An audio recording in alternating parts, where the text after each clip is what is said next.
டேய் இது சீரியலா இல்ல சூப்பர் ஹீரோ படமாடா? அதாவது இப்பதான் நான் சில இந்தியன் சீரியல்ஸோட சீன்ஸ் எல்லாம் பார்த்தேன். அது வந்து பாத்தீங்கன்னா மனுஷனால பார்க்கவே முடியாது. சப்போஸ் மனுஷன் பார்த்தா வச்சுக்கோங்களேன், அவனே செல்ஃப் மரணம் அடைஞ்சிருவான்.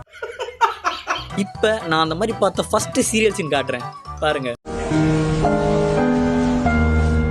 பாத்தீங்களா, காத்தாடியை வச்சு காத்தாடி அடிச்சா காத்தாடி கீழே விடும். ஆனா இந்த சீரியல்ல மனுஷனே கீழே வந்துடும். அந்த அளவுக்கு கிரியேட்டிவிட்டி. இப்ப ஹீரோ வந்து கீழே விழுறாரு. இப்ப யார் காப்பாத்துவா? அந்த இடத்துல நம்ம ஹீரோயின் இருக்காங்க. அவங்க சும்மா பறந்து வராங்க. அந்த ஹீரோயின் வர வரைக்கும் நம்ம டைரக்டர் சார் வந்து ஹீரோ வந்து ஸ்லோ மோஷன்ல போட்டிருக்காரு.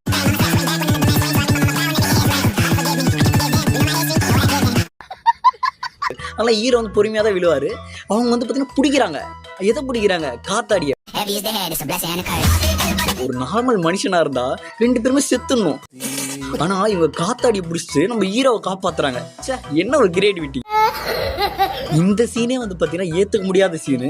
ஆனா இந்த சீன்ல இன்னொரு சீன் போயிட்டு இருக்கு.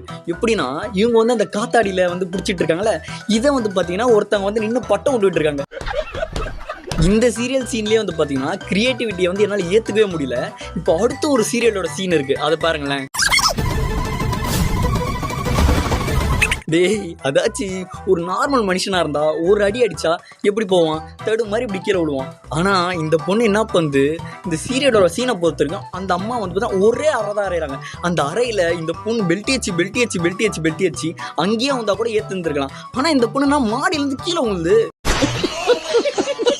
இப்போ நீங்க நினைப்பீங்க, இப்போ யாரா ஹீரோனை காப்பாத்தணும்? அங்கதான் நம்ம ஹீரோ இருப்பாரு. சும்மா ஹீரோ வரத்துக்குள்ள ஹீரோனை வந்து ஃபுல் ஸ்லோ மோஷன்ல போட்டு வச்சிருவாங்க. இப்போ ஹீரோ வந்து பார்த்தீங்கன்னா பறந்து குதிக்கிறாரு. குதிச்சுட்டு ஹீரோனை புடிச்சிட்டு சும்மா இருந்தா கூட பரவாயில்ல, நம்ம ஆள் வந்து பேசிட்டு இருக்காரு. என்னமோ கீழே உண்டியாமா ஏதோ பீச்சு நினைச்சிட்டாரு நினைக்கிறேன். யோ நீ பறந்துட்டு இருக்கியா?